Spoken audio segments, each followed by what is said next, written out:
papa di sini ini kan tinggalannya papa. Nah, jadi susu nerusin. Papa di sini mulai tahun 1952.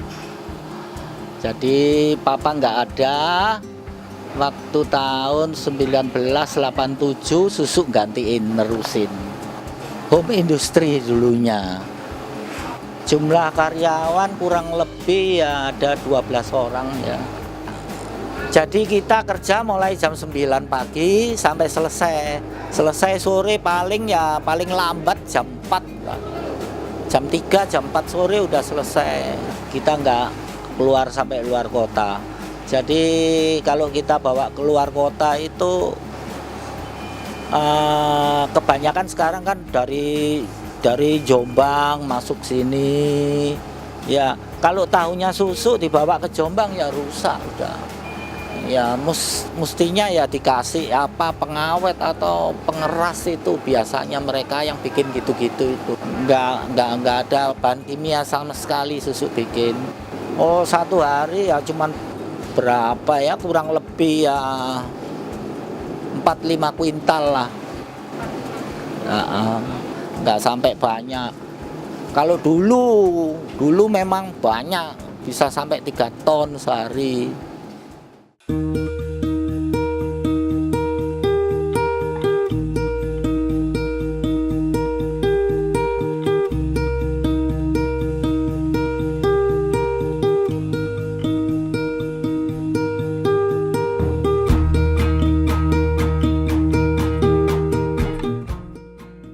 Pabrik tahu Sumber Kencana yang berada di Jalan Dinoyo berdiri sejak tahun 1952. Di pabrik ini, proses pembuatan tahu hanya menggunakan bahan baku kacang kedelai tanpa menggunakan tambahan pengawet lainnya.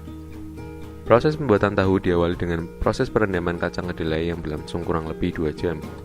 Setelah proses perendaman, 10 kg kacang kedelai dimasukkan ke dalam sebuah baskom untuk kemudian dilakukan proses pencucian. Ketika kacang kedelai sudah selesai dibersihkan, kacang kedelai siap untuk digiling.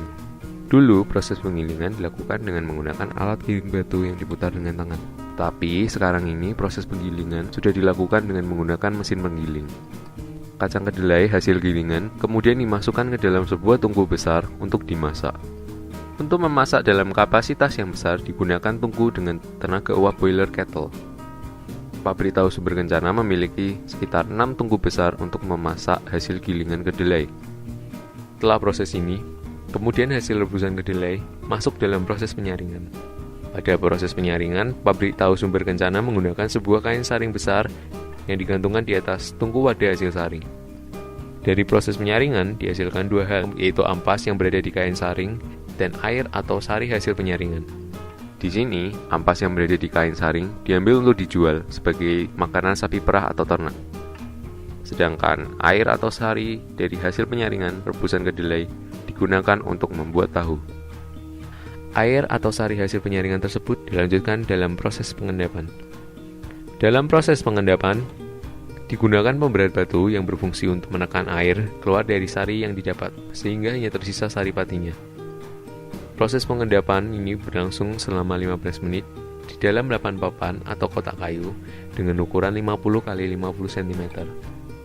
Setelah proses pengendapan, sari pati sudah mengeras menjadi tahu. Kemudian tahu yang sudah jadi disendirikan untuk selanjutnya masuk dalam tahap pemotongan. Proses pemotongan tahu menggunakan alat yang cukup sederhana, hanya sebuah penggaris kayu untuk menandai dan pisau untuk memotong. Untuk menjaga agar tahu tidak hancur, tahu yang sudah dipotong dimasukkan ke dalam air satu persatu.